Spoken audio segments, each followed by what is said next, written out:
오늘 발표를 맡은 이응도 교수님 연구실의 강주성입니다. 오늘 발표의 주제는 딥 리인포스먼트 러닝입니다. 그래서 발표에 시작하기에 앞서 지금 이 강의는 제가 이제 아래를 다시 한번 제대로 정리를 하기 위해서 여러 렉처들을 보면서 정리를 했다라는 부분을 말씀을 드리고 싶고요. 그거에 해당하는 레퍼런스는 이제 가장 유명한 김상 교수님의 모두를 위한 딥러닝. 그 다음에 이제 네이버 테크톡에 이제 괜찮은 그 유튜브 영상들이 많더라고요. 그래서 곽동영 서울대 이제 박사과정 학생의 Introduction of Deep Reinforcement Learning을 참조를 했고요. 그 다음에 이웅원이라는 이제 그 RL 코드라는 스터디 그룹이 있습니다. 그 그룹 리더가 발표를 했는데 A3C라는 이제 폴리시 그레디언트에 대한 설명한 자료를 참조를 했음을 미리 말씀을 드리겠습니다. 컨텐츠입니다. 오늘 발표의 목적은 RL에 대한 정리를 한번 해보는 것입니다. 그래서 RL이 무엇인지 의미론적인 부분이랑 이제 그거를 매스매티컬하게 풀기 위해서 MDPS를 이제 라는 수학적인 모델을 참조하는 것. 그 다음에 이제 이 MDPS를 RL 모델로 풀기 위해서 이제 보통의 두 가지 접근 방법이 있는데 그게 이제 Value Based Approach랑 Policy Based Approach로 이제 두 가지로 나뉩니다. 그래서 각각에 대해서 이게 어떤 인투이션을 가지고 구현이 된 건지 한번 짚고 넘어가고자 합니다. 이제 먼저 RL인데요. RL이라는 게 사실 딥러닝에서 처음 시작된 말은 아니라고 합니다. 그래서 이제 이제 김성 교수님 첫 화면에 이렇게 이야기를 했는데요. 이제 파블로프에게 개를 이제 무언가 음식 같은 거를 줘서 긍정적인 반응을 일으키고 그걸 주기적으로 함으로써 학습을 시키는 내용. 이거를 포지티브 리인포스 러닝이라고 할 수가 부른다라고 말씀을 하시더라고요. 그래서 지금 여기도 데피니션이 된 게 사이언스 베이스드 그 다음에 리워드 베이스드 메소드를 이용해서 개를 훈련시키는 것으로 정의가 되어 있습니다. 개랑 비슷하게 사람도 뭐 같은 개는 포유류인가요? 여튼 사람도 배움에 있어서 과거의 학습으로부터 이제 자주 배우게 됩니다. 이제 그래서 사람도 우리가 노는 거나 이제 손을 흔들거나 또는 이제 이제 주변을 둘러보는 거나 이런 것들이 전부 다 따로 선생님이 없이 그냥 저희가 경험에 의해서 이거를 긍정적으로 옛날부터 배우게 되는데요. 그래서 이제 이야기를 하는 게 포지티브한 경험이나 또는 네거티브한 그 경험을 통해서 우리는 지금의 우리가 성립이 되었다라고 이제 보게 되는데 이러한 배움의 이터레이티브한 그 배움의 과정을 컴퓨테이션 입장에서 실제 적용을 해보려는 게 리인포스먼트 러닝으로 지금 정의를 하고 있습니다. 그래서 이제 이거를 매스매티컬리하게 이제 디파인을 하기 위해서 환경 모델, 즉 이제 RL이 다루고자 하는 환경이 무엇인지 수학적으로 디파인을 할 필요가 있는데요. 먼저 그 전에 머신러닝에 대해서 이야기를 하자면은 많이들 보신 그림이시겠지만 SL, 슈퍼바이스드 러닝과 그 다음에 언슈퍼바이스드 러닝을 아우르는 이제 조금 다른 입장에서의 리인포스먼트 러닝이 지금 자리를 차지하고 있는 것을 확인할 수가 있습니다. 그래서 슈퍼바이스드 러닝은 수식적으로 나타내면은 Y라는 라벨을 주고 X라는 인풋을 넣었을 때 그 둘을 매칭을 하는 그런 학습 수학 모델로 볼 수가 있고요. 언슈퍼바이스드 러닝은 라벨이 없이 똑같은 X를 주어서 에스티메이션을 시킴으로써 좀 더 나은 피처 도메인을 찾는다거나 또는 그거를 완전 동일하게 함으로써 그 노이즈로부터 강건한 이제 뭐 오토인커더 같은 그런 시스템을 만들거나 이렇게 디파인을 할 수가 있는데요. 리인포스먼트 러닝은 다음과 같이 디파인이 됩니다. 액터가 있고 인바이러먼트 속에서 액터가 어떤 액션을 했을 때 이 액터가 처한 상황, 즉 옵저베이션 또는 스테이트가 변하게 되는데 이거에 따른 리워드들 인바이러먼트로부터 구하게 됩니다. 가장 유명한 예로서 생쥐가 이 미로 속을 움직이면서 헤매다가 치즈를 먹으면은 플러스 1, 치즈를 먹지 않으면 마이너스 1. 그걸 대표적인 리워드로 이제 예시를 많이 듣는데요. 그래서 리인포스먼트 러닝은 이렇게 환경으로부터 오는 리워드를 이제 최대화시키는 폴리시, 그러니까 최대화시키는 방법론을 찾는다라고 생각을 하시면 되겠습니다. 그게 이제 폴리시 디스트리뷰션을 찾는다라는 내용이 되겠는데요. 이제 구체적인 내용을 하기에 앞서 이제 마르코프 디시전 프로세스라는 수학 모델을 이제 이야기를 할 텐데 이게 이제 대부분 그 reinforcement learning에서 이야기하는 스테이트 스페이스 또는 액션 스페이스, 그 다음에 스테이트 그거에 따른 리워드 펑션을 모델을 하는 수학적인 프레임워크라고 보시면 됩니다.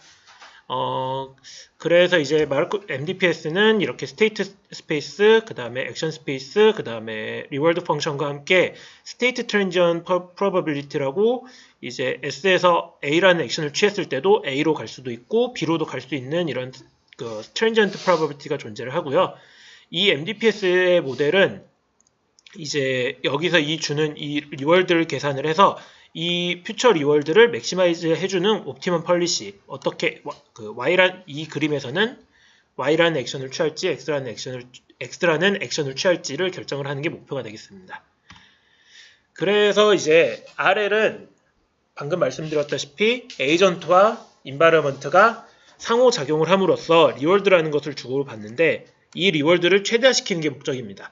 이거를 이제 풀기 위해서 주로 수학적으로 자주 쓰이는 게 마르코프 디시전 프로세스 모델이고요. 이 마르코프 디시전 프로세스 모델로 모델링이 된 RL 모델을 이제 어떻게 풀 건가라는 내용을 했을 때 플래닝이라는 방법도 있고 reinforcement learning이라는 방법도 있는데요. 이걸 구분을 하시는 게 뭐냐면은 아까 말씀드린 스테이트 트랜지션트 프로버빌리티는 스테이트에서 액션을 취했을 때 어떤 스테이트로 가느냐를 나타내는 확률값입니다. 이거를 우리가 알 수도 있고 모를 수도 있죠. 이 앞에서 같은 경우는 알고 있는 경우입니다. 이 경우에는 전통적인 방법인 이교제 스테비 서치라는 일일이 다 서치하는 방법이나 다이나믹 프로그래밍이라는 이제 이것도 마찬가지로 일일이 서치를 하는 방법의 일종인데요.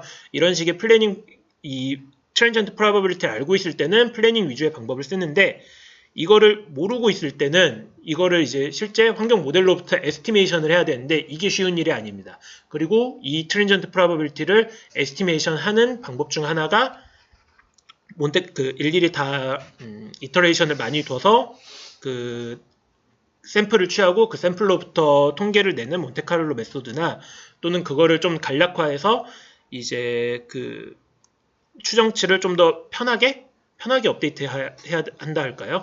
그래서 그걸 이제 템포럴 디퍼런스 러닝이라고 이제 뒤에서 다시 이야기를 할 텐데 이게 이제 우리가 자주 이야기를 하는 큐러닝 또는 딥큐러닝의 일종이라고 보시면 되겠습니다. 이렇게 해서 이제 MDPS와 환경 모델을 이야기를 했는데요. 이제 밸류 베이스드 어프로치라는 이제 그 MDPS 모델을 푸는 방법 중 하나를 이야기를 할 겁니다. 먼저 그 전에 이야기를 할 게 밸류 베이스드 어프로치가 뭐고 폴리시 베이스드 어프로치가 뭔지를 이야기를 해야 될 텐데요.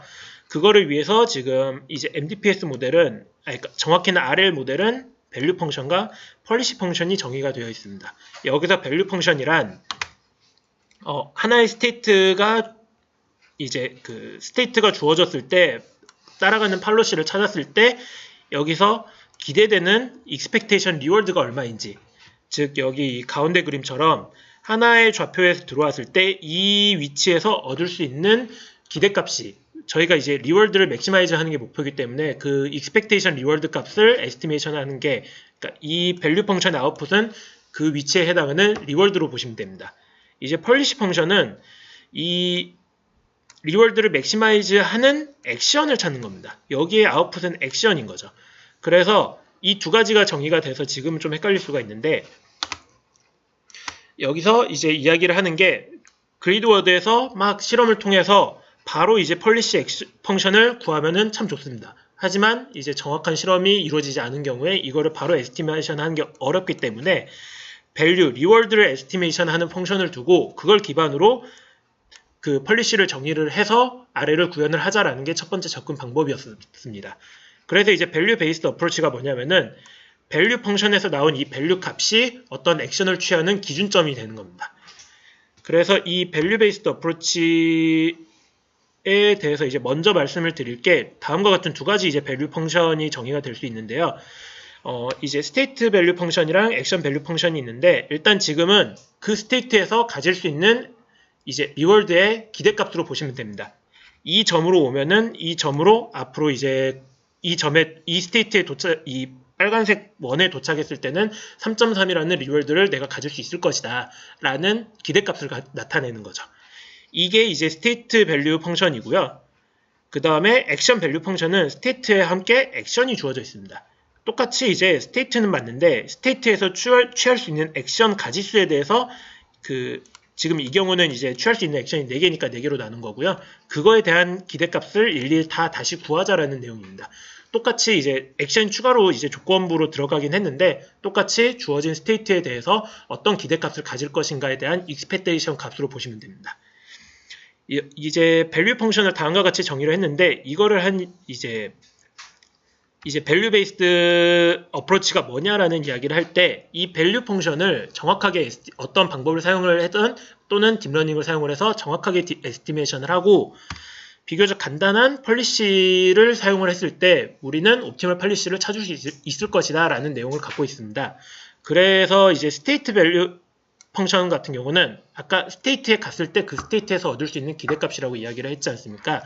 그래서 이제 스테이트 트랜지언트 프로바빌리티를 알고 있을 때 그거를 일일이 모두 다 해보고 그 스테이트 이제 예를 들어 이 4가지 스테이트에서 변환한 이 프로바빌리티가 결국은 스테이트 트랜지언트 프로바빌리티인데 이 값을 알고 있기 때문에 모든 패스에 대해서 전부 다 서치를 해보고 그 프로바빌리티와 함께 밸류 펑션을 곱하면은 이제 그 패스에 대한 익스펙테이션 값이 나오겠죠. 이제 그런 식으로 모두 이제 원 스텝 어헤드 서치 또는 이제 멀티 스텝 어헤드 서치를 수행을 할 수가 있는데 대표적인 방법으로서 이그저스티브 서치 모두 다 해보는 방법. 그 다음에 이제 동일한 모두 다 지금 이 예시를 들었을 때는 이 4가지 스텝이 계속해서 반복되기 때문에 이 2가지 원은 같은 계산 과정을 거치게 되기 때문에 다시 계산을 할 필요가 없다라는 거죠. 그래서 이거를 2스텝으로 나눠서 이제 반복해서 계산을 하는 다이나믹 프로그램 방법이 있고요. 자, 이제 이 스테이트 트랜지언트 프로바빌리티 알고 있을 때는 아까 플래닝 방법, 다음 이 왼쪽 2가지와 같은 플래닝 방법을 통해서 이제 직접 계산을 하게 되는데 이거를 모르게 될 경우에는 이제 직접 실험을 통해서 돌려보는 방법이 있습니다. 그게 이제 몬테카를로와 템포럴 디퍼런스 러닝이 되는데요. 이제 몬테카를로를 먼저 이야기를 하자면은 하나의 특정 점에서 하나의 하나의 에스티메이션을 하고 싶은 점에서 터미널 스테이트까지 그 지금 주어진 펄리시를 통해서 다 직접 수행을 해보는 겁니다. 하나의 에피소드를 만드는 거죠. 그 에피소드에 해당하는 에스티메이션 값을 리턴을 시키는 겁니다. 이게 한 번은 이제 수렴을 안 하겠지만 이게 뭐 10,000번, 1,000번, 10,000번 이상으로 수많은 에피소드를 진행을 하게 될 경우에 이 몬테카를로는 우리 실제 이 트랜지언트 프로바빌리티에 컨버전한다라는 내용을 담고 있습니다. 근데 10,000번이나 되는 거를 터미널 스테이트까지 전부 다 실행을 하게 될 경우에는 당연히 느리겠죠. 그 느린 거를 해결을 하기 위해서 특정 룰을 통해서 그 템포럴 디퍼런스 여기서는 이제 원 스텝이 이제 주로 쓰이는데요. 하나의 스텝, 그러니까 다음 펑션을 알고 있다라는 가정이 있을 때 그 한 스텝만 서치를 해보고 그걸 통해서 업데이트를 하고 또 한 스텝만 하고 업데이트를 하고 그 한 스텝에 대한 차이라는 의미로서 템포럴 디퍼런스를 업데이트를 하는 내용이 있는데 자세한 수식은 이제 뒤에 다시 나올 거고요. 여기서 말씀드리고 싶은 거는 트랜지언트 프로바빌리티를 알고 이렇게 일일이 다 계산을 하는 방법이 있고 그거를 모를 때는 이제 제일 많이 쓰이는 확실한 게 몬테카를로 일일이 다 해보는 방법이지만 그게 너무 느리기 때문에 템포럴 디퍼런스 혹은 저희가 그 익숙한 큐러닝이라는 방법을 쓴다라고 생각을 하시면 되겠습니다.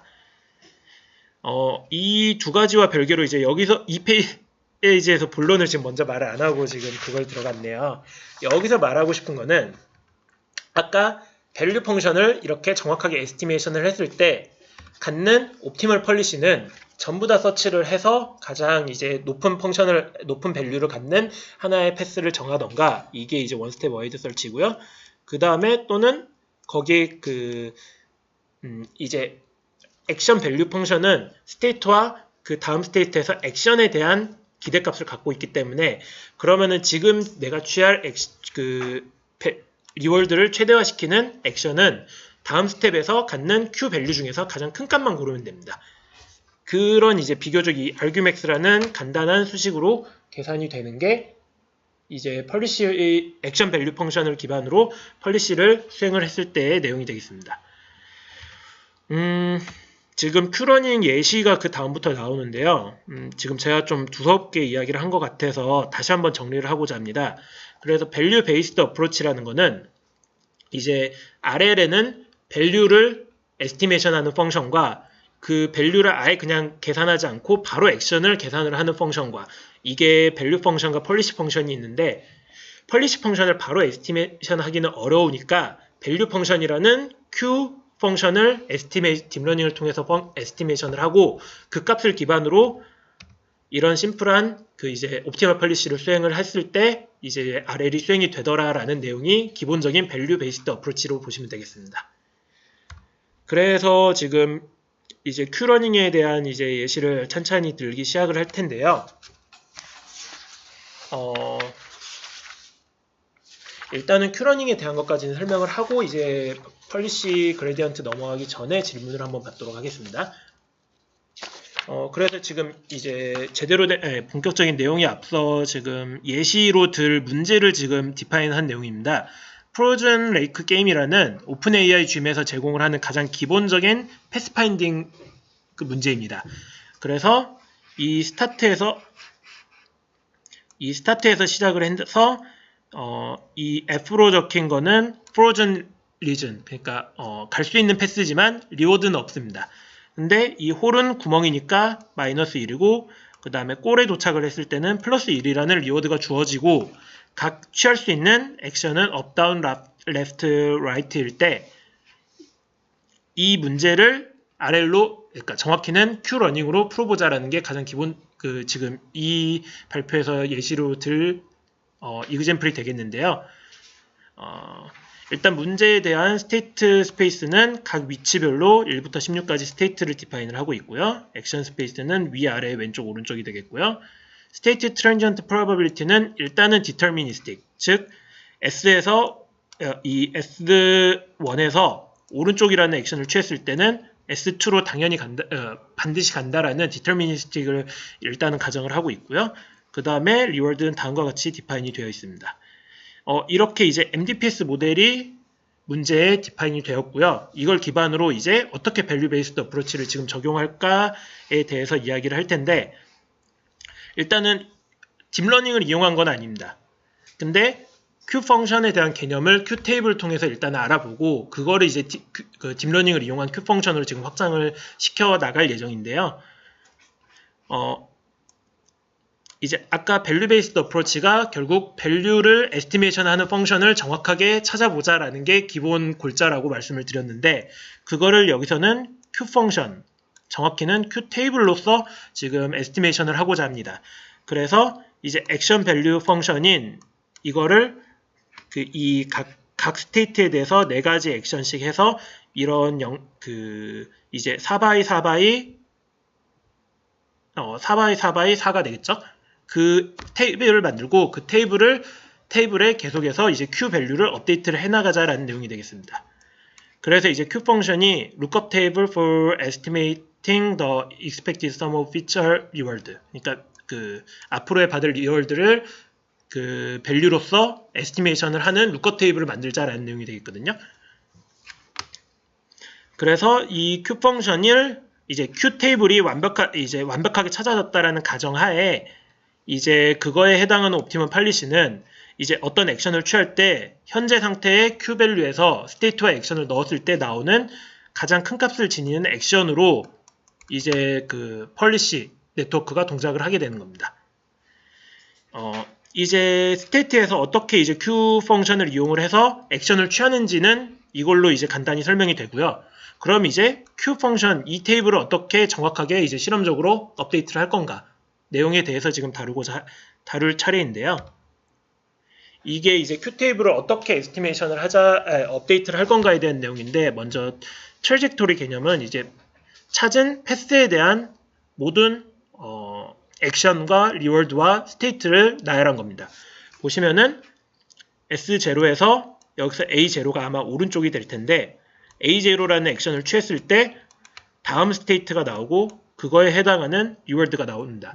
이렇게 파이널 스텝까지 갔을 때 모든 리워드와 액션들을 나열한 거를 트래젝토리라고 하는데 이 트래젝토리에서 Q 펑션이 앞으로 구해질 sum of future reward의 expectation 값이기 때문에 다음과 같이 정의가 가능합니다.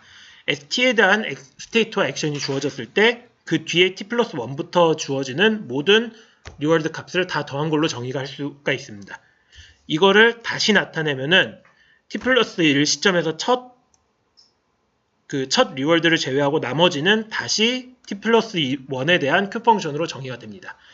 이 접근 방법을 통해서 우리가 찾고자 하는 옵티멀한 q 펑션은 이 디파인된 q 펑션을 맥시마이즈 하는 값이 되는데, 그 값은 이 관계식에 의해서 이제 지금 취한 액션에 대한 리워드와 그 다음 이제 t 플러스 1에 대해서 q 테이블을 알고 있다라는 가정하에 그 q 값에서 가장 맥시멈 값을 들고 온 리워드를 업데이트를 하게 됩니다. 이 관계식에 의해서 이제 밑에 이 관계식으로 지금 정리가 되는데요. 이제 실험적으로 여기서 지금 q 펑션을 업데이트를 하는 방법을 적은 건데, 어떤 특정 s와 a가 주어졌을 때 당장 했을 때의 하나의 액션을 취했을 때의 리워드 값과 그 다음 상태에서의 q 펑션에서 값을 불러와서 그 값을 업데이트를 하게 됩니다. 이게 이제 기본적인 q 테이블을 이용한 q 러닝이 되겠고요. 그거를 이제 예시를 통해서 한번 보여드리고자 하는데요. 먼저 이게 지금 기본적인 q 러닝에 대한 알고리즘 시퀀스가 되겠는데, 먼저 q 테이블을 이니셜라이제이션을 시키고요. 그 다음에 이제 뭐 current state s는 시작점이니까 여기가 되겠죠. 이 시작점은 여기에서 select an action, 여기서 액션, 이거를 안 쓰는 게 낫겠네요. 잠시만요.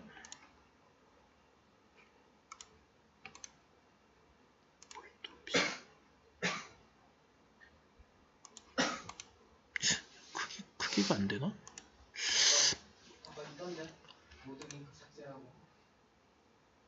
아니, 잉크 삭제 말고 잉크 크기를 키우려고 하거든요.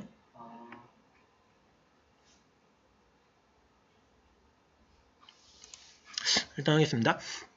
액션을 취하는 건데, 액션은 아까 q 밸류에서 맥시마이즈 되는 그 액션으로 이제 취한다 argmax로 되어 있지 않습니까? 그러니까 기본적인 이제 이니셜 스테이트 여기에서 다음 q 밸류를 보고 액션을 선택을 하는데, 처음에는 당연히 다 0일 텐데 이 경우에는 그냥 랜덤으로 취해지게 됩니다. 그러니까 이제 모든 q 밸류가 동일한 게 나왔을 때는 둘 중에 하나 뭐 이런 식으로 랜덤으로 취해지게 되는데요. 그렇게 해서 랜덤으로 액션을 취할 때 예를 들어 이런 패스를 왔다라고 가정을 해보면은 처음에는 다 0이 되게 됩니다. 0이 되게 되는데 하나의 에피소드가 끝났을 때 여기에 목적지에 도착했으니까 여기에 대한 R값은 1이 되겠죠. 이 R값이 리턴이 돼서 이게 제일 먼저 업데이트 되는 Q밸류가 되고요. 이렇게 해서 하나의 에피소드가 끝나고 다음 에피소드가 이제 진행이 될 때, 그러면은 마찬가지로 진행이 돼서 이렇게 왔다 쳤을 때 이 밸류, 다음 Q밸류에 맥시마이즈 시키는 이 일값이 이렇게 백프로파게 되게 됩니다. 이렇게 해서 에피소드를 뭐 2000번 이상 돌렸을 때 이 하나의 Q밸류를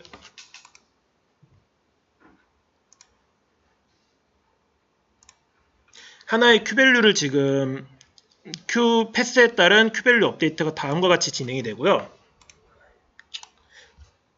하는 게 낫겠다. 그러면은 이제 모든 프로세스가 돌았을 때 다음과 이 Q 테이블, 나머지 이제 작성이 안 된 거는 0이고요. 이 Q 테이블을 따라서 다음 에피소드를 돌 때는 이 위치에서 다음 Q 밸류를 체크를 해보고 이거를 맥스를 시키는 이 Q 값을 따라서 이 패스를 그대로 따라가게 됩니다. 이게 기본적인 Q 테이블 업데이트 방법과 그거를 따라서 액션을 취하는 방법이 되는데요. 이제 여기에는 몇 가지 이슈가 있습니다. Exploit and Exploration 이슈랑, 그 다음 Discount Feature Reward 이슈랑 Non-Deterministic Environment 이슈, 이렇게 세 가지 이슈가 있는데요. 지금부터 이제 천천히 다뤄보겠습니다. 먼저 Exploit and Exploration 이슈인데요. 이게 뭐냐면은 저희가 지금 액션을 취할 때 이렇게 취하고 있습니다. 그 말은 하나의 Q 밸류가 정해졌을 때 취해지는 패스는 영원히 이거라는 겁니다. 이렇게 하나의 q 테이블이 정해졌을 때 그 밸류 자체를 따라서 고정적으로 패스를 따라가게 되는 거를 익스플로이테이션이라고 하고요. 익스플로레이션은 그러면 이 빨간색 물음표도 이거랑 비교를 해서 가보고 싶지 않습니까? 패스를 이제 다른 패스로 가보고 싶다라는 거죠.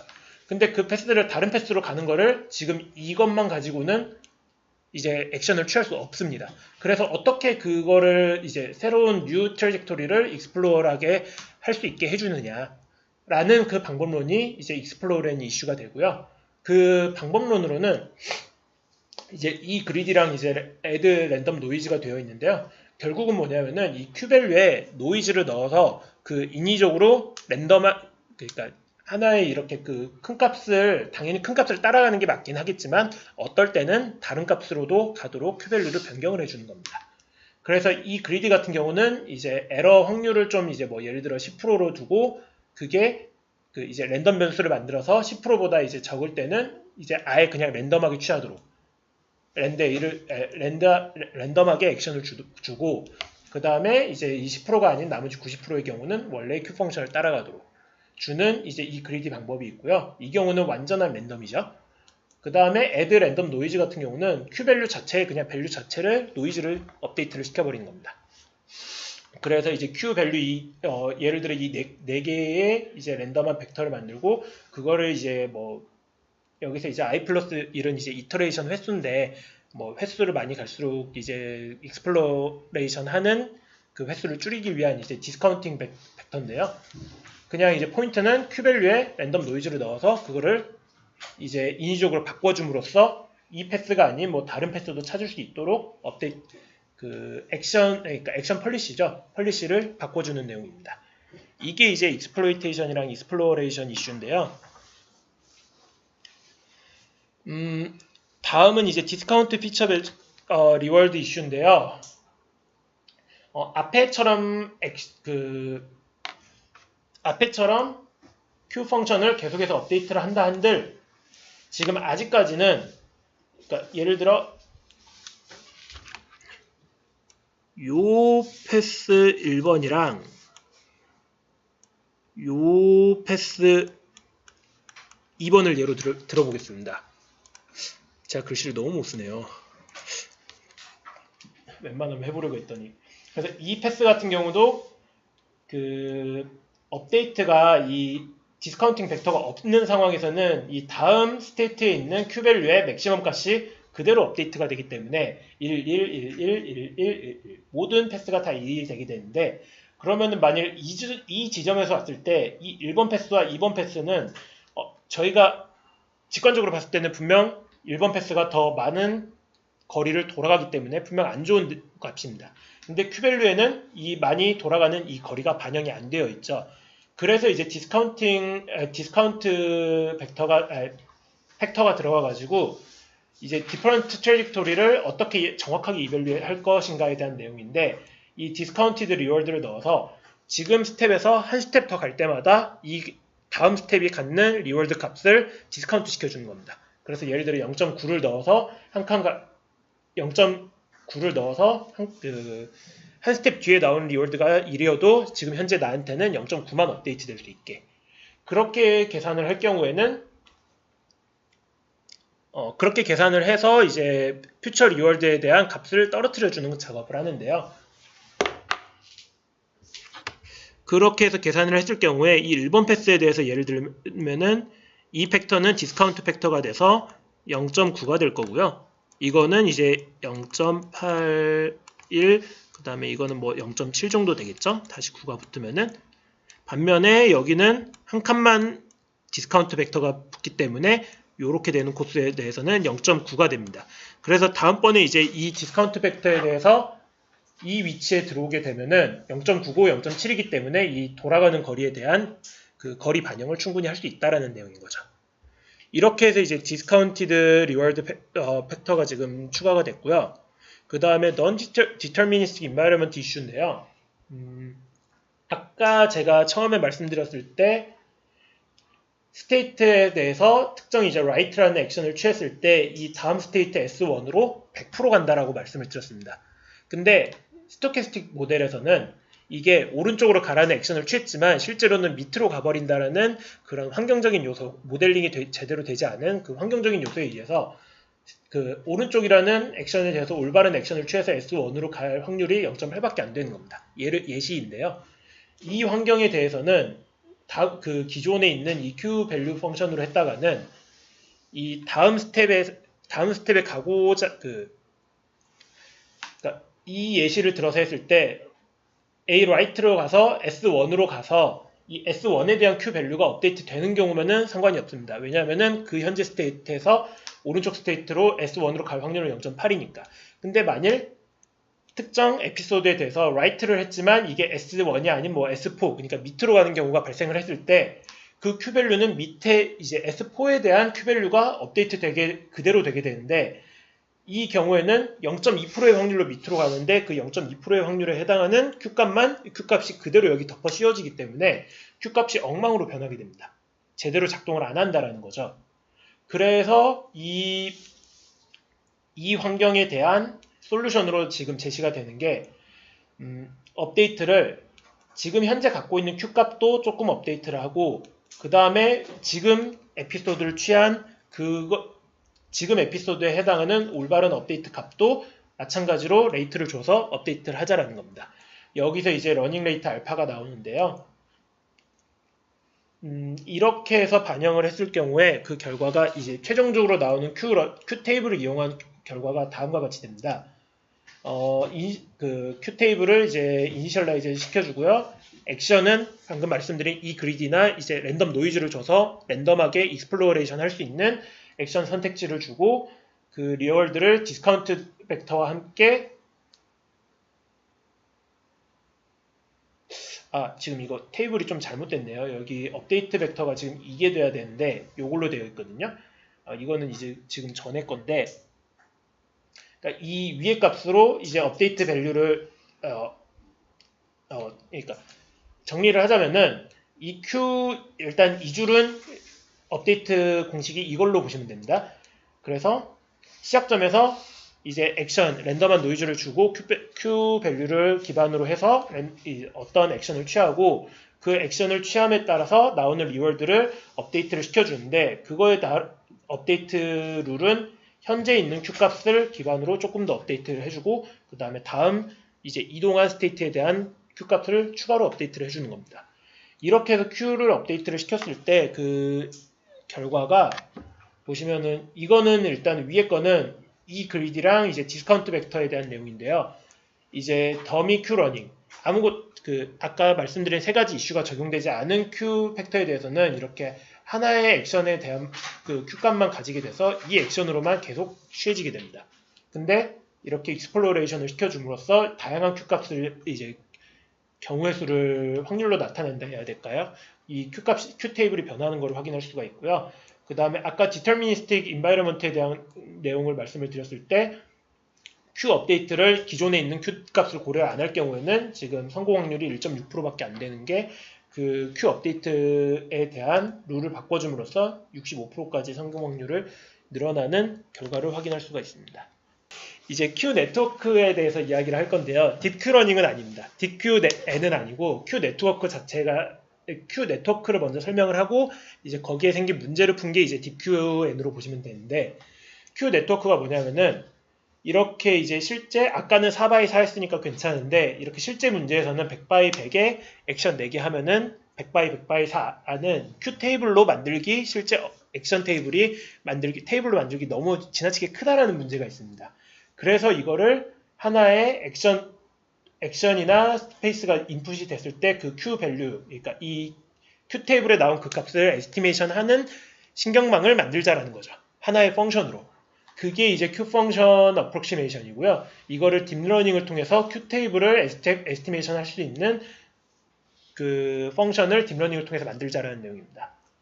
그래서 이제 한 가지 좀 차이점은 Q 테이블 같은 경우는 스테이트와 액션이 들어갔을 때 그 액션에 대한 이제 밸류가 나오는 건데 신경망은 조금 트릭을 써서 하나의 스테이트 점을 넣었을 때 각각의 액션에 대한 이 그 밸류 값을 에스티메이션 하도록 조금 트릭을 줬습니다. 왜냐면은 이게 좀 더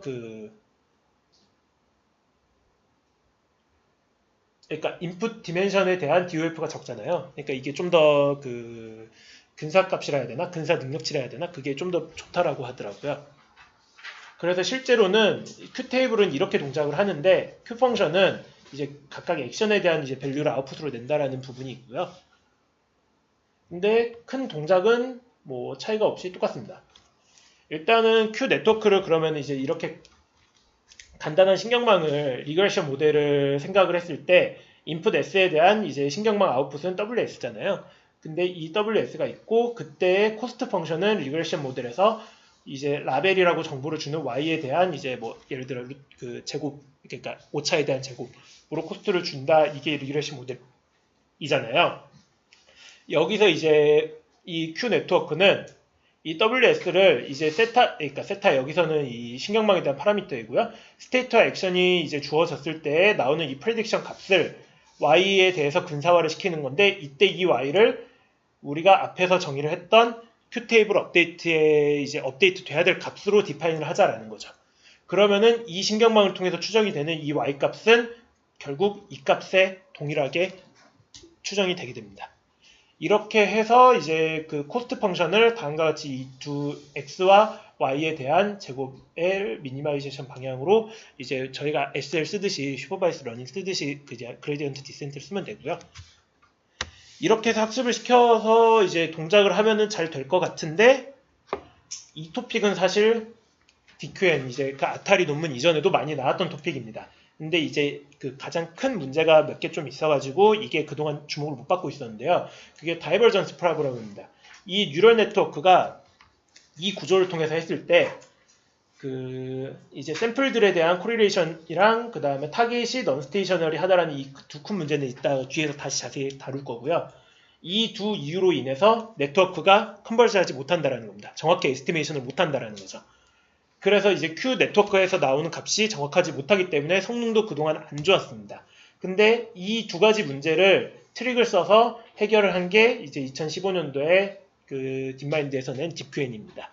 그래서 이제 이 DQN에 대해서 말씀을 이제부터 드릴 건데요. 그 전에 있어서 문제가 다이버전스를 일으키는 그 문제 두 개가 뭐냐에 대한 내용인데요.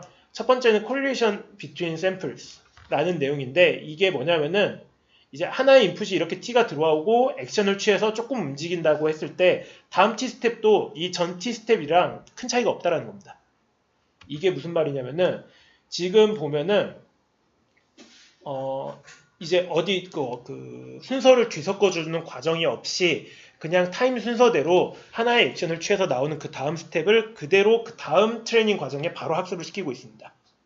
t 시키고 t 플러스 1 시키고 t 플러스 2 시키고 근데 실제 샘플에서는 t 플러스 1에 나오는 이 인풋 값이 아웃풋 값이랑 t 플러스 1 그 다음 t 플러스 2에 나오는 이 값들이 코리레이션이 심하다라는 거죠. 그래서 이제 코리레이션이 심한 데이터가 계속해서 이제 그 조금씩 전체적으로는 이렇게 변하더라도 이렇게 다 들어가 버리기 때문에 그 신경망은 결국 이 첫 번째 t에 들어가는 거랑 t 플러스 1에 들어가는 거 값의 차이만큼 이제 업데이트를 시키잖아요. 결국 코리레이션이 비슷한 샘플들이 들어가고 그 차이 값이 작기 때문에 제대로 학습이 안 된다라는 문제인 거죠. 그게 이제 코리레이션 비트윈 샘플스에 대한 내용이고 이 문제는 이따가 이게 이 문제고요. 넌스테이셔널 타겟에 대한 문제는 뭐냐면은 신경망이 여기서 지금 디파인을 이렇게 했는데 똑같이 세타에 대한 함수입니다. 그러니까 이 신경망 하나를 두고 이 신경망에 대한 아웃풋 값을 기반으로 지금 다시 그 라벨이 에스티메이션 되고 있기 때문에 이렇게 해서 이거를 미니마이제이션 되는 방향으로 요 세타를 변경을 시킬 경우에 이 y 햇도 변하고 그거에 따른 이 타겟 값, 이 다음 스테이트 이 절대 변하면 안 되는 이 y 라벨 값도 마찬가지로 세타가 변함에 의해서 이 값도 변하는 값이라는 겁니다. 이게 지금 타겟 함수고요. 이게 지금 그 predicted value인데요. 이거를 변화시키려고 세타를 바꿨더니 타겟도 변해버려서 이 라벨 값이 스테이셔너리 하지 못하고 왔다 갔다 거린다라는 문제가 두 번째 문제입니다. 이 문제 때문에 마찬가지로 그 네트워크가 막 그 다이버전스 한다라는 문제가 있었는데요. 이거를 DQN에서는 다음 세 가지 컨셉으로 이거를 풀었습니다. 첫 번째는 Go to Deep Network. 그러니까 아까처럼 이런 간단한 풀 커넥트 2레이어 말고 이때가 지금 CNN이 딱 나왔을 때거든요. CNN이 이제 13년도에 나오고 나서 그 이미지를 픽셀 값으로 받는다라는 게 딱 이제 논문에 나오자마자 얘네가 한 게 아타리를 이미지를 캡처를 4장을 연속적으로 해서 CNN 네트워크가 이제 풀리 커넥티드 레이어해서 이거를 깊게 쌓은 겁니다. 13년도다 보니까 아무래도 네트워크 구조가 알렉스넷에 가깝죠. 그래서 이 깊은 구조를 써서 이 네트워크가 나타낼 수 있는 표현력이 더 훨씬 더 강한 네트워크를 썼다라고 보시면 될 것 같습니다. 그래서 이제 딥 네트워크를 쓴 거, CNN을 통해서 쓴 걸 통해서 이제 피처 리프레젠테이션 어빌리티가 늘어났다라는 부분이 있고요. 이것보다는 이제 다음 이 두 번째, 세 번째에 대한 이슈가 이 DQN의 키 팩터인데, 두 번째는 일단은 먼저 말씀드릴 게 캡처 앤 리플레이 메모리. 이게 샘플들 간의 코리레이션을 지금 해결하기 위한 건데요. 아까 T1, 2, 3, 그 다음에 TN까지 이게 거진 비슷한 데이터가 들어온다라고 했잖아요. 이거를 이제 현재 스테이트, 그 다음에 액션, 그 다음에 나오는 다음 스테이트, 그 다음 리월드까지 전부 다 메모리에 저장을 해놓는 겁니다. 그래서 이 리스트를 메모리를 저장을 하고 여기서 랜덤하게 뽑아서 미니 배치를 만든 다음에 그 미니 배치를 통해서 학습을 시키는 겁니다. 이렇게 하면은 좋은 게 뭐냐면은 이 T라는 시퀀스 안에 비슷한 데이터가 나오지만 여기서 한번 이거를 데이터를 섞어주는 과정이 들어가기 때문에 그 샘플들에 대한 코리레이션이 확 떨어진다라는 내용이 있습니다. 그래서 이걸 통해서 샘플들이 간의 코리레이션 문제를 해결했다라는 부분이고요. 이걸 통해서 13년의 결과를 이미 내었었고 그 다음에 해결되지 않았던 부분, 타겟 네트워크가 변한다는 부분을 해결해서 다시 논문을 낸 게 15년도에 이제 네이처 논문인데요. 이제 타겟 네트워크가 변한다는 게 그 이 세타를 변함시킴에 의해서 y 그 predicted value를 바꿨더니 라벨도 같이 변하는 문제라고 말씀을 드렸잖아요. 그러면은 이 두 네트워크를 분리를 시켜버리자는 내용입니다. 그래서 이게 지금 이 y-hat, predicted value를 위한 세타고요. 그 다음에 타겟 네트워크에 대한 세타 햇에 대한 네트워크를 또 만들어서요. 먼저 그 똑같이 이니셜라이제이션을 시키고 나서 그 다음에 이거를 미니마이제이션을 시키는 방향으로 그레디언트를 취할 거 아니에요. 그 취할 때 그 취하는 네트워크는 이것만 취하는 겁니다. 그래서 그 고정된 이거를 기반으로 이거를 계속 업데이트를 해서 좀 더 나은 프레딕티드 네트워크에 대한 웨이트를 만들고 그거를 특정 스텝이 지났을 때 요거에 복붙을 하는 겁니다. 나은 네트워크가 될 때까지 이걸 학습을 시키고 그 다음에 이거를 이제 타겟 네트워크를 바꿔준다라는 내용이죠. 이걸 통해서 완전히 해결이 되지는 않았지만 타겟 네트워크가 변함으로써 이제 컨버지하지 못했던 문제를 해결을 상당수 했고요. 그 결과가 DQN 15년도에 나온 이 전체 알고리즘이 되겠고 이 알고리즘을 통해서 우리가 그렇게 이제 봤던 아타리의 그 벽돌 깨기 논문에 이 알고리즘이 사용이 된 겁니다. 그래서 이제 알고리즘 내용을 보시면은 액션을 취할 때 이제 아타리에서는 재밌게 probability를 2를 줘서 하는 그 이그리디 메소드를 통해서 액션을 취했고요. 그 다음에 이제 t부터 t 그 다음에 여기서 보면은 그 이제 t를 t 플러스 1으로 바꿔줘서 또 이제 그 결과를 이제 d라는 리플레이 메모리에 다 저장을 시켜놓고 이제 랜덤 미니 배치, 그러니까 랜덤하게 뽑아서 그거를 학습을 시켜주면서 이때 업데이트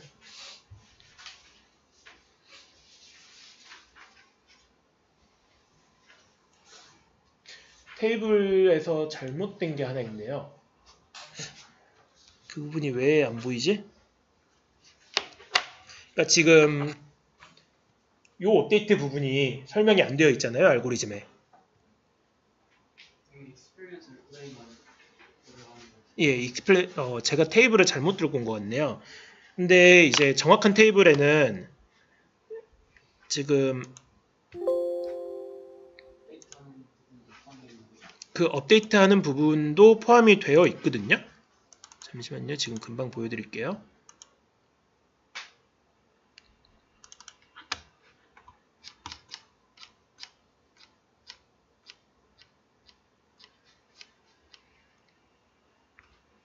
네, 이게 지금 실제 이제 이 페이퍼에 쓴 건데요. 아까 여기까지는 다 동일하게 D 메모리 해가지고 랜덤 미니 배치하고 그 다음 D 플러스에서 메모리에 저장하고 그 다음에 여기서 업데이트 시킬 때 네트워크 파라미터 세타에 대해서 업데이트를 시키고 이제 시스템마다 세타를 세타 해시랑 바꿔주는 과정이 추가가 되어 있습니다. 이 과정을 통해서 이제 타겟 네트워크가 변하는 그 과정까지 지금 해결이 된 부분이고요. 이게 이제 저희가 여기까지 이 알고리즘이 저희가 이제 가장 아래를 보면은 많이 사용을 하는 DQN에 대한 내용이 지금 DQN이랑 이제 밸류 베이스드 어프로치의 하나인 DQN에 대한 내용이 되겠고요. 이 다음부터는 이제 펄리시 베이스드 어프로치를 시작을 할 건데 이 전까지 혹시 DQN에 대해서 질문 있으신 분 계신가요? 이제 펄리시 베이스드 어프로치에 대해서 말씀을 드릴 텐데요. 액터 크리틱으로 되어 있는데 이거는 일단은 차근차근 이제 차근차근 이제 계단을 짚어서 말씀을 드리겠습니다. 이게 이제 밸류 베이스드 어프로치가 DQN을 통해서 이제 RL에 대한 각광을 일으켰다라면은 밸류 베이스드 어프로치는 이제 펄리시 펑션은 그냥 argmax라는 간단한 펄리시를 따르고 그 다음에 밸류 값을 기반으로 동작을 했다라면은 펄리시 베이스드는 그 argmax로 준 그 간단한 펄리시 네트워크조차도 이제 네트워크 펑션으로 만들자라는 접근 방법이 되겠습니다. 즉 이게 무슨 말이냐면은 그 밸류 베이스드 어프로치에서는 펄리시가 그냥 argmax 취해서 나오는 값을 그대로 취하면 되지 않았습니까? 그거를 신경망으로 에스티메이션을 하자라는 내용이 되겠습니다.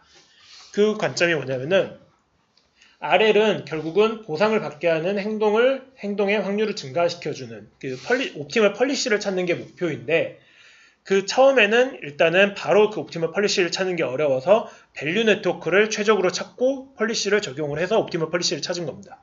근데 그러지 말고 이제 그거를 할 만큼 했으니까 이제 리워드 자체를 기준으로 펄리시 네트워크 자체를 그 딥러닝을 통해서 에스티메이션을 해서 이제 옵티멀 펄리시를 찾자라는 그게 이제 진정한 RL이다 라는 이야기를 하고 있는 거거든요.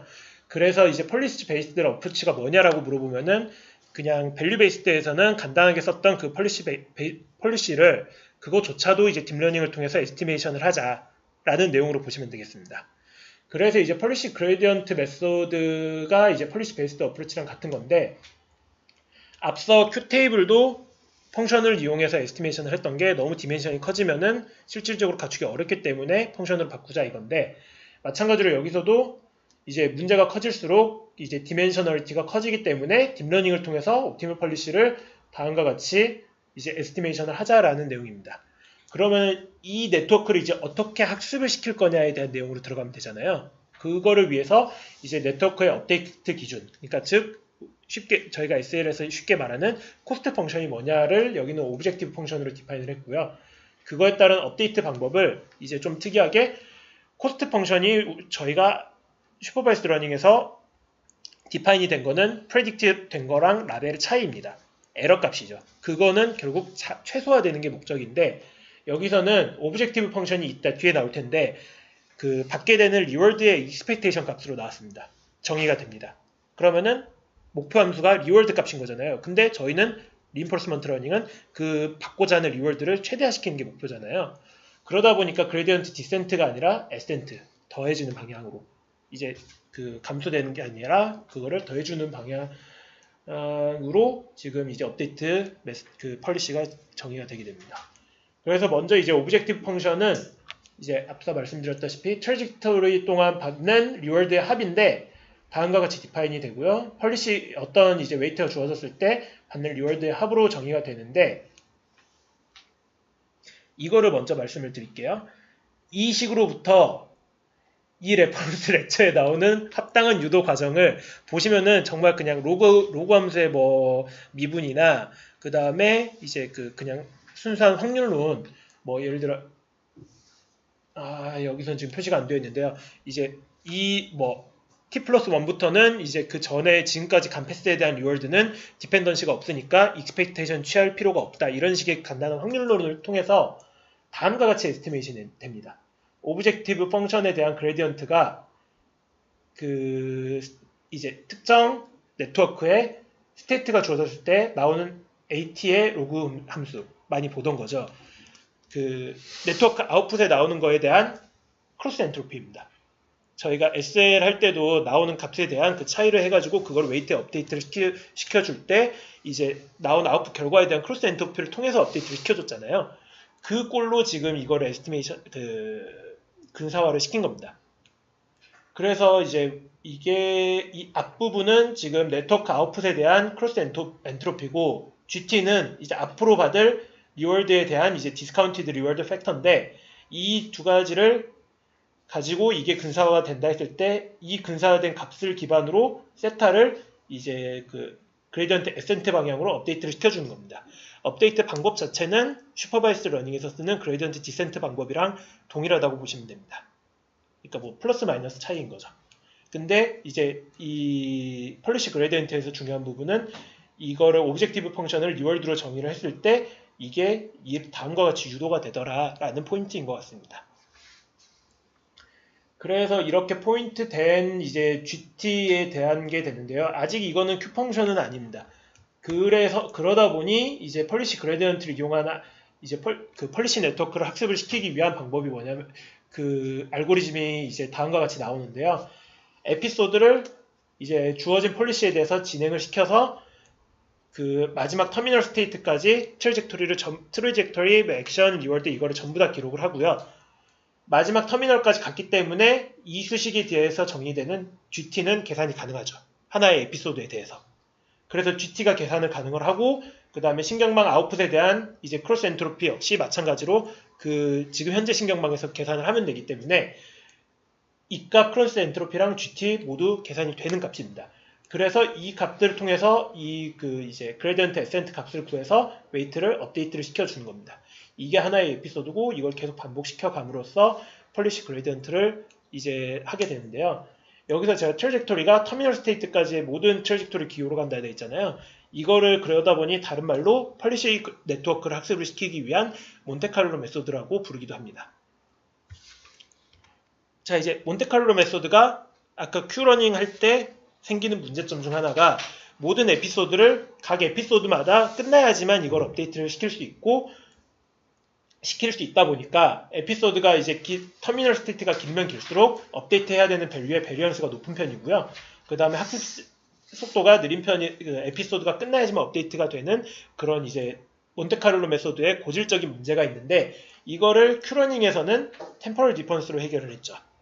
유도를 해서 수식이 적합하게 나왔을 때 다음 스텝에 대한 Q값을 기반으로 한 스텝만 진행을 해서 업데이트를 시키는 게 템포럴 디퍼런스고 큐러닝에서 저희가 이제 Q밸류를 사용한 방법이잖아요. 그거를 통해서 이제 그 몬테카를로 메소드를 사용한 폴리시 그레디언트 방법을 이제 Q밸류를 이용한 업데이트 방법으로 바꾼 게 엑스터 크리틱 메소드로 보시면 됩니다. 그러니까 다시 한번 말씀을 드리자면은 액터는 여기서 펄리시 네트워크고요. 크리틱은 이제 Q 펑션인 겁니다. 그래서 저희가 처음에 디파인이 밸류 펑션이랑 펄리시 펑션 두 가지를 디파인을 했는데 밸류 펑션을 저희가 에스티메이션을 잘 할 수 있다라고 하면은 굳이 펄리시 펑션을 할 때 이 값을 사용 안 할 이유가 없잖아요. 그래서 앞에 잘 에스티메이션 된 그 Q 펑션에 대한 내용을 이제 펄리시 네트워크를 업데이트를 할 때 거기에 어떻게 잘 업데이트를 시켜서 도움을 주자라는 내용으로 보시면 됩니다. 그래서 이제 오브젝티브 펑션을 유도를 하는 내용인데요. 이제 오브젝티브 펑션이 이제 아까 그 크로스 엔트로피와 그 이제 앞으로 퓨처 위어드 값에 대한 익스펙테이션 값으로 나오는데 그거를 이제 t를 기준으로 시퀀스를 나눴을 때 이 크로스 엔트로피는 t에 대한 이제 그 네트워크 아웃풋 크로스 엔트로피 값이기 때문에 t 플러스 1부터는 상관이 없거든요. 이런 식으로 이제 t와 그 밸류에 따른 그 확률론 쪽에 의해서 이렇게 두 가지로 나눌 수가 있습니다. 그래서 이렇게 다음과 같이 이제 expectation 값을 나눌 수 있고 이 뒤의 값은 저희가 앞에서 열심히 구한 그 Q밸류, Q 펑션에 대한 내용이 되는 거죠. 그러니까 이 부분이 퓨처 리워드에 대한 익스펙테이션 값인데 그것을 저희가 잘 에스티메이션 하기 위해서 만든 게 Q 펑션이잖아요. 그러다 보니까 이제 Q 펑션에 비례하는 업데이트 값으로 바뀌고 그렇기 때문에 크리틱 신경망을 Q 펑션 밸류 네트워크로 두고 매 타임스텝마다 폴리시 업데이트를 하자라는 내용으로 들어가게 됩니다. 이 업데이트를 해야 될 이 값이 결국 그 스테이트 t에 대한 이제 밸류 펑션 값으로 바뀌게 되는 거잖아요. 그래서 여기 이제 밸류 네트워크 이전까지가 나왔죠. 이 업데이트 시켜야 될 이 그레디언트 에센트 값이 그 지금 현재 네트워크 아웃풋 값에 대한 크로스 엔트로피와 이제 큐밸류 값에 비례하는 것으로 나왔는데, 여기서 특이하게 이제 어드밴테이지 함수라는 거를 넣는데요. 큰 거는 아니고요. 이제 이 베리언스를 낮추기 위함입니다. 아까 이제 에피소드가 길어지면서 베리언스가 높아진다고 되어 있잖아요. 그래서 지금의 큐밸류는 지금 현재 스테이트에서 A, B, C, D 액션으로 가는 게, 이거는 1만큼 줬고 이거는 10만큼 줬고 이거는 뭐 100만큼 줬고 이거는 뭐 다시 1만큼 줬고, 이 절대 값을 나타내는데, 여기에 바이오스 값을 빼줌으로써 얘를 이제 액션을 두 개로 한정을 시켰을 경우에 왼쪽 오른쪽을 큐밸류는 여기는 0.1 여기는 0.9 이런 식으로 확률로 나타낼 텐데, 이거를 여기서 한 4를 빼야 될까요? 그러니까 이거를 0을 기준으로, 그 말은 왼쪽으로 갈 때 0.1만큼 줬고 오른쪽으로 갈 때 0.9만큼 줬다라는 게 큐밸류잖아요. 근데 바이오스 값을 빼서 마이너스 0.5, 0.5가 나오게 하는 겁니다. 그 말은 왼쪽은 안 좋고 오른쪽으로 가라 라는 식의 특정 행동에 대한 값에서, 그 Q 펑션에서 전반적인 행동에 따른 값을 빼줌으로써 절대적인, 그러니까 이게 그러니까 베리언스를 낮추기 위함이라는 건데, 뭐라 해야 되지? 이게 말이 좀 꼬이는데요. 그러니까 액션을 취할 때 얘도 좋고 얘도 좋고 얘도 좋고 얘도 좋은데 C가 제일 좋으니까 C로 가자가 아니라 A, B, C, D 중에 A, B는 안 좋은 거고 C가 좋은 거기 때문에 C로 가자라는 바이오스 값을 빼주는 겁니다. 근데 이 특정 스테이트에 있을 때 어떤 액션을, 이 네 가지 액션 가능한 값이 있는데, 그 액션 값을 사실상 평균낸 거는 그 스테이트에서 지니는 밸류 기대값, 처음 디파인이 된 밸류 펑션이죠. 그래서 그 값을 빼주면서 수식이 다음과 같이 되는 겁니다. 그러니까 이제 쉽게 베리언스를 줄여주기 위해서 이제 여기서 앞으로 지워지는 퓨처 리워드에 대한 이제 리워드 값을 이제 바이어스를 빼준다라고 보면 되는데요. 근데 이 퓨처 리워드는 이 다음 스테이트에서 갖는 그 밸류 값에, 그러니까 요 앞부분 있죠. 요 부분에 비례하는 값이죠. 그러다 보니까 이 다음 밑에 수식으로 비례한다라고 마지막 최종 정리가 되는 겁니다. 그래서 이거를 이렇게 밑으로 바꿔주는 이유는, 여기서 Q 네트워크와 이제 밸류 네트워크 둘 다 학습을 시키면 비효율적이다 보니까 이거를 하나의 밸류 네트워크만 학습을 시켜줌으로써 효율적으로 크리틱 네트워크를 하나만 학습을 시키자라는 내용입니다. 그래서 이제 여기서 관건은 결국 오브젝티브 펑션이 이 밑에 수식에 비례하는 값으로 이제 유도가 됐다라는 내용이 되는데, 이걸 기준으로 이제 취해지는 액션이, 액터는 이제 주어진 세타에 대해서 폴리시를 분사를 해서 요거를 계산을 하게 됩니다. 근데 이제 밸류 네트워크는 이제 현재 세팅이 된 밸류 네트워크겠죠? 그걸 통해서 계산을 해서 이거를 액터를 업데이트를 시키고, 근데 이제 이 액터를 업데이트를 시킬 때 밸류 네트워크도 마찬가지로 이 코스트 펑션을 미니마이제이션 시켜주는 방향으로 업데이트를 시켜서 이 크리틱 함수를 기반으로 폴리시 네트워크를 이제 몬테카를로로 끝까지 가지 말고 업데이트를 이제 시키자라는 내용인 겁니다. 이게 이제 액터 크리틱 메소드인데, 쉽게 생각해서 폴리시 그레디언트, 다시 지금 이 타이밍에서 정리를 하자면은 폴리시 네트워크를 학습을 시키고 싶어요. 근데 그거를 몬테카를로를 통해서 끝까지 터미널 스테이트까지 해서 그 에스티메이션을 하면은 너무 오래 걸리니까, 그거를 우리가 이전에 Q 펑션 잘 에스티메이션 해놓은 거를 통해서 템퍼럴 디퍼런스, 이제 다음 스텝에 대한 Q 값을 기반으로 업데이트를 시키는 수식을 유도해냈다라고 보시면 됩니다. 여기까지가 액터 크리틱 메소드고요. 이제 이거는 뭐냐면은, 이제 이거를 이제 2016년도에 딥마인드에서, 그러니까 액터 크리틱은 하나의 모델이 있고 그 모델을 통해서 학습을 시키는 거다 보니까 DQN, 그러니까 저희가 Q 네트워크에 다뤘던 샘플이 연속으로 될 때 코리레이션이 많다라는 문제라든가, 그 다음에 그 하나의 환경이 그러니까 대표적인 문제로 그 코릴레이션 문제가 지금 해결이 안 되는 문제가 있거든요. 그러니까 샘플들 간의 충분한 다이버전시라 해야 될까요? 그러니까 Q네트워크에서 저희가 DQN을 쓴 게 샘플들 간의 코릴레이션이 많이 안 좋기 때문에 그거를 이제 랜덤하게 메모리에 넣어놓고 그걸 뽑아다 써가지고 이제 그 코릴레이션 해결을 시켜서 제대로 학습을 시키자 이거였잖아요. 이거를 얘네는 그 메모리를 쓰기가 싫으니까 멀티플 에이전트 크리틱 에이전트 그러니까 환경을 앞에서 이야기를 한 액터 크리틱 메소드에 대한 환경을 여러 개를 두고 그거를 동시에 지금 환경과 상호작용을 시키게 한 다음에 이거를 비동기적으로 그 환경이 이래서 그 앞에 말씀드린 에이전트가 해서 업데이트 밸류가 나오면은 얘도 업데이트 시키고 글로벌도 업데이트 시키고 이게 이제 몇 스텝 지나가게 되면은 그 글로벌 신경망을 다시 이쪽에 업데이트를 시켜주고 그 동안에 환경 2는 계속해서 계산을 하면서 이게 끝나자마자 다시 얘가 또 여기 업데이트되고 여기 업데이트되고 여기 각 환경에 대한 이니셜 스테이트, 출발 스테이트가 다르기 때문에 그 이제 업데이트되는 샘플들에 대한 코릴레이션이 충분히 적어진다라는 부분이 있죠. 이게 이제 A3C가 어드밴티지 액터 크리틱 같은 경우는 아까 이 앞에 여기까지는 지금 앞에 설명이 된 거잖아요. 그거를 비동기식으로 멀티 에이전트를 둬서 업데이트를 시킨다라는 게 A3C라는 알고리즘의 이제 키 팩터인데 이거를 제가 들고 온 이유가 그러니까 사실 요즘 이제 RL 쪽 연구에 대해서는 펄리시 그레디언트를 기반으로 하는 게 이따가 이제 결과를 보여드리면은 밸류 베이스드 어프로치보다 성능이 좋은 결과를 계속해서 내주고 있습니다. 그러다 보니까 펄리시 그레디언트에 모이는데 펄리시 그레디언트 이제 밸류 베이스드를 쓰기 위한 우리가 베이스 라인을 보통 DQN으로 두듯이 펄리시 그레디언트 기반 메소드를 쓸 때 그 베이스 라인을 보통 A3C 이 알고리즘을 예시로 든다라고 하더라고요. 그래서 지금 이 렉처 있을 때가 17년 8월 기준인데 이미 이게 이 펄리시 그레디언트 리서치의 베이스 라인으로 자리 잡았다는 내용이 있길래 이 인투이션 정도만 지금 들고 와봤습니다.